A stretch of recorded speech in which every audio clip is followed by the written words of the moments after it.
मेरे साथ जो ज़बरदस्त शख्सियत मौजूद हैं, किसी तारुफ के वैसे तो मोहताज नहीं है, बच्चा बच्चा इन्हें जानता है। अगर आप पाकिस्तानी और ज़िंदगी में कभी ना कभी आपने केबल टीवी पर इश्तिहारात देखें तो आप मिस्टर एक्सक्यूज़ मी को ज़रूर जानते होंगे। केबल पर चलने वाले इश्तिहारों से अपने करियर बनाने वाले वसीम हसन शेख साहब उर्फ मिस्टर एक्सक्यूज़ मी। आप भी तो जनाब ये एक्सक्यूज़ मी का सफ़र कब शुरू हुआ, कैसे शुरू हुआ? और अब मुझे ये मिले ऑफ कैम अभी ना, तो मैंने इनको बोला कि एक्सक्यूज़ मी ज़रा मैं आ रही हूँ, फिर आपसे आके बात करती हूँ। उन्होंने बिल्कुल बुरा नहीं मनाया क्योंकि उन्हें पता है कि अब लोग मुझे यही कहेंगे मिस्टर एक्सक्यूज़ मी। अच्छा, उसके बाद आप, ये ज़रूरी है आप एक्चुअली पूरा एक जो मेरी लाइन है सिग्नेचर टू एक्सक्यूज़ मी आप भी, तो वो ये है कि लोगों को भी याद है। अब तो सबकी ये ख्वाहिश होती है मैं मिलूं या अगर कोई मैसेज रिकॉर्ड या बर्थडे विशेस वगैरह, तो उसमें वो कहते हैं ये आपकी जो टैग लाइन है वो ज़रूर होनी चाहिए। अच्छा, थैंक यू सो मच कि आप तशरीफ़ लाए हैं और आपका बड़ा बिजी स्केजुअल था और आपने टाइम हमारे लिए निकाला है।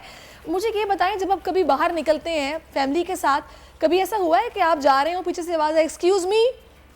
ऐसा तो बार बार हुआ है। अच्छा, बहुत ज़्यादा। फिर कैसा लगता है? अच्छा भी लगता है और मोस्टली लोग जो ना वो प्यार से करते हैं। कभी कभार ऐसा होता है कि कोई ना बदतमीज़ी या हूट करे, लेकिन ज़्यादा लोग प्यार से कहते हैं और अच्छा लगता है जब लोग रोकते हैं। और इवन के जब मैं थाईलैंड गया था लेस का ऐड करने, तो वहाँ पे मुझे नहीं आइडिया था कि वहाँ पे भी पीछे से आवाज़ आएगी। तो हम ना नाना स्ट्रीट में खाने के लिए, क्योंकि वहाँ खाने की बड़ी प्रॉब्लम है हमारे फूड ना, हलाल फूड का, तो खाने के लिए हम जब नाना स्ट्रीट गए तो ढूंढ रहे थे खाना, तो पीछे से आवाज़ आई एक्सक्यूज़ मी आप भी।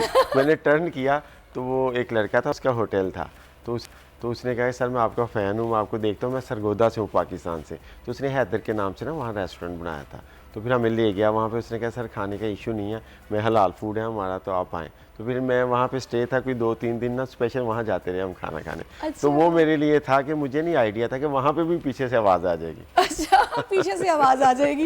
ये बड़ा अच्छा लगता है स्पेशली स्टार्स के लिए, जिस करेक्टर से या जिस करेक्टर के नाम से वो जब हिट हो जाते हैं ना, तो फिर उनको वही आवाज़ें लगने लगती हैं। उनका अपना जो ओरिजिनल नाम होता है जो कि वसीम साहब का है, वो लोग भूल जाएंगे। एक्सक्यूज़ मी मिस्टर आप इधर आ जाइए, एक सेल्फी चाहिए, इस तरह की आवाज़ें लगती रहती हैं फिर। अच्छा, मुझे ये बताइएगा, सबसे पहले तो आप माशाल्लाह से तकरीबन 50-60 के करीब एड्स कर चुके हैं, फिल्म्स कर रहे हैं, फिर आगे आप वेब सीरीज़ की तरफ भी जा रहे हैं। ये शुरुआत कैसे हुई थी? आम तौर पर ये होता है कि कुछ स्टार्स को मैंने देखा है, जब कोई काम नहीं मिलता या बेरोज़गार होते हैं तो वो सोचते हैं कि यार हमें शौक़ तो है, हम क्यों ना एक्टिंग ही कर लें, हम इस तरफ आ जाए। आपने कैसे शुरू किया? एक्चुअली मेरे जो बड़े भाई थे एक साहब, उनकी 17 में डेथ हुई है, वो फिल्म डायरेक्टर थे। अच्छा। तो जो शान की लास्ट मूवी थी पंजाबी इश्क दी गली, वो हमारी मूवी थी। अच्छा। तो मैं उन्हें असिस्ट करता था। फिर उनसे जो छोटे भाई वो यूएसए में होते हैं, उन्होंने एड एजेंसी बनाई, तो मैं उन्हें असिस्ट करता था। बेसिकली मैं मेडिकल फील्ड से था। मॉर्निंग में मैं मेडिकल फील्ड करता था, शाम में मेडिकल फील्ड में क्या क्या मैं फार्मेसी और फार्मास्यूटिकल में था। अच्छा। पहले फार्मेसी में था, फिर फार्मास्यूटिकल में चला गया। तो मैं सेकंड टाइम ना, मतलब क्वालिफिकेशन आपकी वैसे मैंने ग्रेजुएशन की हुई है, लेकिन ये है कि वो फार्मेसी का मुझे एक्सपीरियंस था, शौक अच्छा, था। ओके। तो उसके बाद फार्मास्यूटिकल ज्वाइन कर ली। तो मॉर्निंग में मैं फार्मास्यूटिकल में और शाम में मैं ना भाई को असिस्ट करता था। आसिफ साहब को भी, जो जिनकी डेथ होगी, फिल्म डायरेक्टर, और मुझसे बड़े परवेज साहब जो यूएसए में होते हैं, उन्होंने एड एजेंसी, उन्हें भी मैं जो ना वो असिस्ट करता। बस करते करते वो यूएसए निकल गए, तो मैं जो ना वो कंटिन्यू इसको और करता अब रहा। इतने हिट हो गए कि वहाँ पे भी लोग उनसे पूछते होंगे कि वो मिस्टर एक्सक्यूज़ मी का नंबर अगर हो तो मिल जाएगा। नहीं, एग्जैक्ट ऐसा है, उनकी मेरे साथ बहुत रिजेम्बलेंस है। वो कहते हैं कई बार मैं सेल्फी दे देता हूँ। अच्छा। ऐसा होते हैं। कहते हैं मैं, उनकी गाड़ी ख़राब होगी तो कहते हैं मैं एक वर्कशॉप पे गया, गाड़ी ठीक है, मैंने पैसे कहा, तो वो कहते हैं रहने दे सारा, आपके एड्स हम देखते हैं, बड़ा मज़ा आता है। अच्छा। अच्छा, ये आइडियाज़ कहाँ से आते हैं? बड़े वो ज़बरदस्त आइडियाज़ हैं। एक तो आपने किटकैट टेल्कम पाउडर से शुरू किया, वहीं से मिस्टर एक्सक्यूज़ मी तो शुरू हो गया। उसके बाद ये कोई आइडिया आपको मतलब कोई हेल्प करता है या आपकी खुद ही अपनी सोच होती है? वीडियोस भी आप खुद ही बताते हैं कैसे बनेंगी, होता कैसे काम? कंटेंट बेसिकली मेरा होता है, उसके अलावा डायरेक्शन और एक्टिंग में करता हूँ। लेकिन डायरेक्शन में आसिफ साहब थे, फिर परवेज़ भाई, अब जो ना आगा साहब हमारे साथ फुल हेल्प करते हैं, जो प्रोडक्शन को देखते हैं। कंटेंट जो प्योरली वो मेरा ही होता है, और उसमें ये टोटली जो ना मोहम्मद का काम है।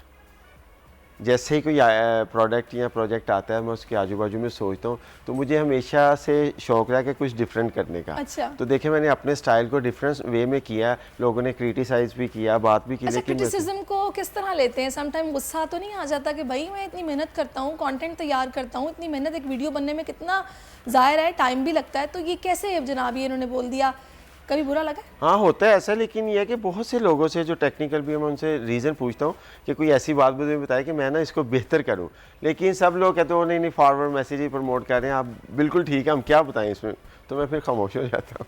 अच्छा, खामोश हो जाते हैं। बेगम के हवाले से बताएं, ये मिस्टर एक्सक्यूज़ मी के साथ लड़कियां तो बहुत सारी होती हैं एड्स में, तो क्या उन्हीं में से किसी कोई एक को बेगम चुन लिया या फिर अरेंज मैरिज क्या हुआ क्या था? नहीं मॉडल फील्ड से तो नहीं है वो, फैमिली से थी, अदर फैमिली से, तो बस वहीं पे ये मैं शोहरत शादी के बाद मिली है, शादी से पहले? शादी के बाद। अच्छा, शादी के बाद।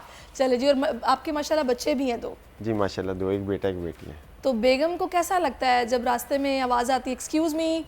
एक्सक्यूज़ में तो बुरा नहीं लगता, लेकिन ये जो मॉडल्स के साथ है ये तो ऑब्वियसली बुरा लगता है। अच्छा। लेकिन उसकी मेहरबानी पता तो नहीं होता? मैं बता रहा हूँ ना कि ये है तो काम फटने वाला, लेकिन उसकी मेहरबानी है, मोटिवेट करता हूँ, वो समझ आती है। अच्छा, समझ आती है, वरना नज़र तो रखती होंगी मोबाइल पे? डेफिनेटली कि मेरा बहुत ज़्यादा घर में ना एतबार है, मैं ऑफिशियली रहता हूँ, मैं जब घर में होता हूँ तो बिल्कुल घरेलू, तो उनको इतना एतबार है कि मेरा सेल वो चेक नहीं करती, उन्हें पता है कि बंदा शरीफ आदमी। अच्छा, बंदा शरीफ आदमी, ये भी अच्छी बात है।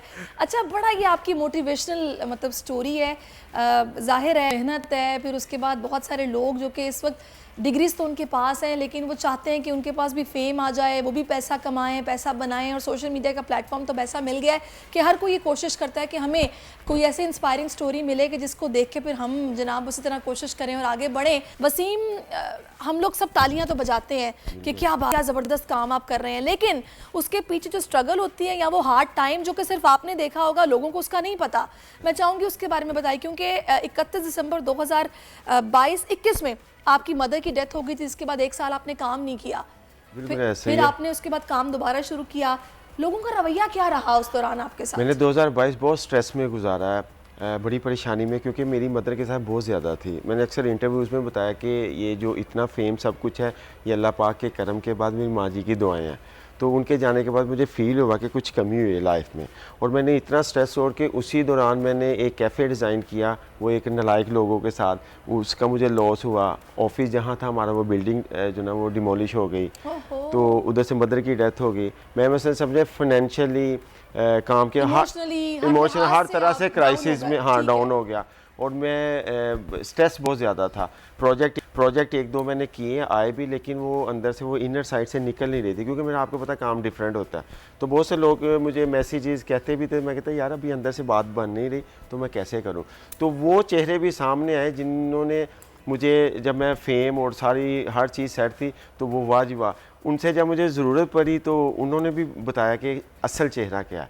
और फिर मैं जो ना वो ज़्यादा अपने ना वो घर में रहना या छुप के रहना, मैंने जो टीम मेरी थी सारी, उन लोगों को मैंने थोड़ा सा खुद ही अवे किया कि आप लोग करो, मैं तो भी स्ट्रेस में हूँ, क्योंकि मैं नहीं चाह रहा था कि मैं परेशानी में हूँ तो मेरे साथ सब लोग जो ना पिसें। मुझे ये होता है कि चलो मैं तो हूँ ना, आप लोग करें।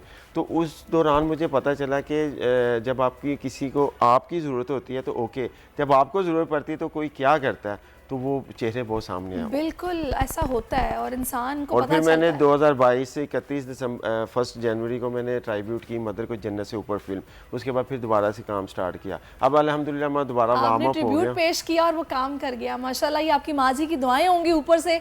बिल्कुल ऐसा होता है, जब इंसान मुश्किल में आता है तो तब पता चलता है कि दोस्त कौन था, और अपनों में छुपे जो दुश्मन होते हैं वो भी एक्सपोज हो जाते हैं, जो आपकी खुशी को बर्दाश्त नहीं कर पाते। आप क्या करते हैं जब आप परेशानी में होते हैं? हाँ, मैं एक तो ये है कि मैं अल्लाह पाक से ही हेल्प मांगता हूँ, और मैंने जब 2022 गुजारा, मेरी इवन देन फैमिली, मेरे फ्रेंड्स, मेरे ऑफिस, किसी को नहीं पता कि मैं किस कदर स्ट्रेस में परेशान हूँ। लोग मिलते भी थे तो, लेकिन वो ये एनालिसिस नहीं कर सकते कि मैं इनर साइड से कितना टूटा हुआ हूँ, कभी भी नेवर। उस वक्त किसने साथ दिया था? उस वक्त मेरी फैमिली ने मेरी सपोर्ट की, चंद फ्रेंड्स हैं उन्होंने सपोर्ट की, लेकिन यह है कि मेरी एक बचपन से आदत है कि मैं अपनी जो अंदर से परेशानी डिस्कस है ना, बताता नहीं, मैं नहीं बताता हूँ, क्योंकि मुझे लगता है कि मुझे लोग जो ना वो अपनी परेशानी शेयर करके ना हैप्पी होते हैं। बहुत से ऐसे फ्रेंड्स हैं जो परेशान मायूस हो तो मेरे से शेयर करते हैं, उसको पता कुछ नहीं मिलेगा, इसकी जो मोटिवेशनल बातें हैं ना वो हमें जो ना वो सुकून दे जाएंगी। तो मैं ये सोच रहा था कि जो मुझसे उम्मीद लगाए हुए, अगर मैं उनको बता दूं कि मैं टूट गया हूँ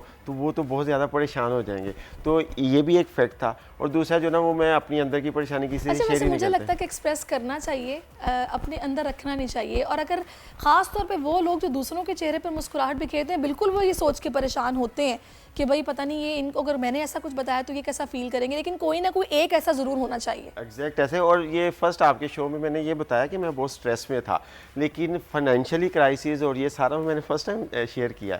मुझे इतना भी वो एक मायूब सा लगता है देखे कि ना, मैं वो क्या वक्त गुजर गया, अच्छा वक्त आ गया। अब मुझे ये बताएं आपके प्लान्स अब क्या हैं, आगे क्या करने जा रहे हैं आप? आगे ये कि अभी मैं 2 एड्स हैं जो कि बिल्कुल ऑन सेट है। एक अलशेफा एंड चौकचपुर जी, एक फैशन बुटीक है टेलर्स का, वो बिल्कुल प्रेपरेशन हमने कर ली हुई सारी, उसकी जाके मैंने शूट करना है। अच्छा। उसके अलावा एक वेब सीरीज़ कर रहा हूँ मैं जो कि बच्चों पे, और मैंने डिस्कस किया है मोबाइल वाला जिन। अच्छा, मोबाइल वाला जिन उसमें जो नाम ना कितना मस्त है। मोटिवेशंस भी है बच्चों के लिए जो कि बहुत ज़्यादा मोबाइल यूज़ करते हैं, स्टडी को नहीं, ये भी है। और दूसरा फ़नी भी है। अच्छा। उसमें बल्कि आपको भी मैं एक कैरेक्टर की ऑफर चलिए, इन्होंने करूँगा। मुझे करेक्टर भी ऑफर कर दिया जनाब। अब आप मुझे मॉर्निंग शो से हट के ना इनकी वेब सीरीज में भी देख लेंगे, बस ये भरमा रहे हैं। चलिए सोचते हैं आपके इस ऑफर के बारे में।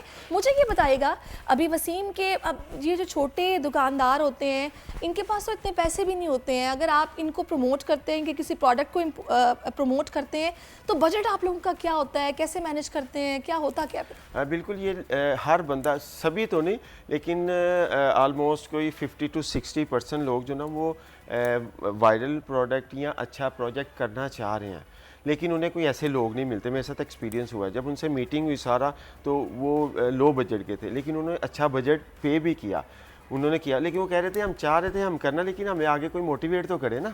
तो ये भी एक एक्सपीरियंस है। एक तो लोगों का बजट कम है लोग, लेकिन एक क्लास वो भी है जो कि करना चाह रहे हैं लेकिन उनको आगे से वो चीज़ मिल नहीं रही। मेरे साथ बहुत से लोग ऐसे हैं जो कि बहुत लिटल सा बजट केबल तक थे, फिर उन्होंने टीवी सोशल मीडिया पे भी एड्स किए और अच्छे बजट में मैंने अच्छा, उनको आप बना मुझे ये दिया। बताएगा कि आप क्या चार्ज करते हैं उनको फिर, जब आपको पता हो कि इनका बजट भी लो है?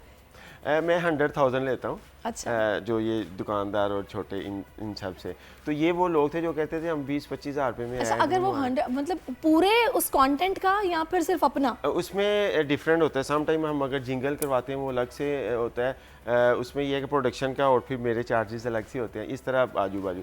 तो उसमें यह है कि ये 100,000 वाले भी वो लोग जो कि कहते हैं हम 15-20 हज़ार से कभी ज़्यादा प्रोजेक्ट बनवाया नहीं, लेकिन आपसे हमने बनवा लिया क्योंकि हमें आपने मोटिवेट किया और हमने देखा कि इसका बेनिफिट है।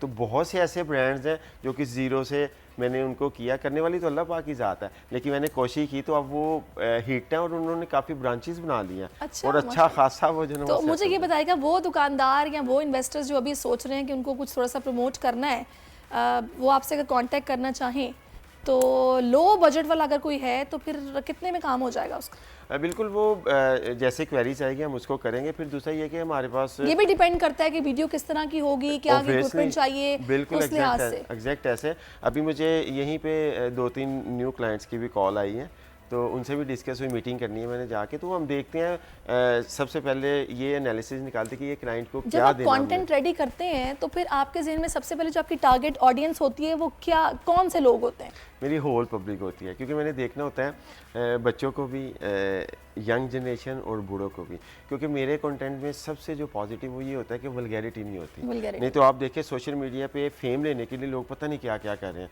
जिनमें मेल फीमेल भी हैं, लेकिन मैं अभी तक फैमिली से बाहर नहीं निकला। इवन देन मैंने एक ऐड किया था चावल और बुरहान चावल जैन आटा, उसमें आमना मलिक फिल्म स्टार मेरे साथ थी, तो उसमें वो एक डांस स्टेप थोड़ा सा ना ज़रा बोल्ड था, तो मुझे लिटरली मैसेज आ गया फीमेल्स का, उन्होंने कहा कि हम आपसे ये एक्सपेक्ट नहीं कर रहे और हम उम्मीद करते हैं कि आप आइंदा ऐसा नहीं करेंगे, क्योंकि हम आपको ना अपनी पूरी फैमिली में, बच्चों में, बहन भाइयों में, मदर्स पेरेंट्स में बैठ के आपकी प्रोडक्ट देखते हैं और हम बड़ा इजी होते हैं।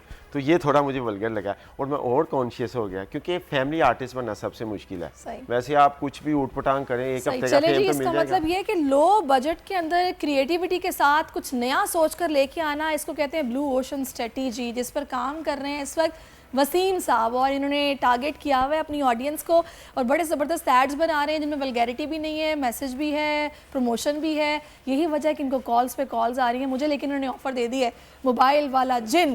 तो मैं सोचूंगी इस बारे में। बहुत शुक्रिया वसीम साहब, आप तशरीफ़ लाए और आपने अपना कीमती वक्त हमें दिया।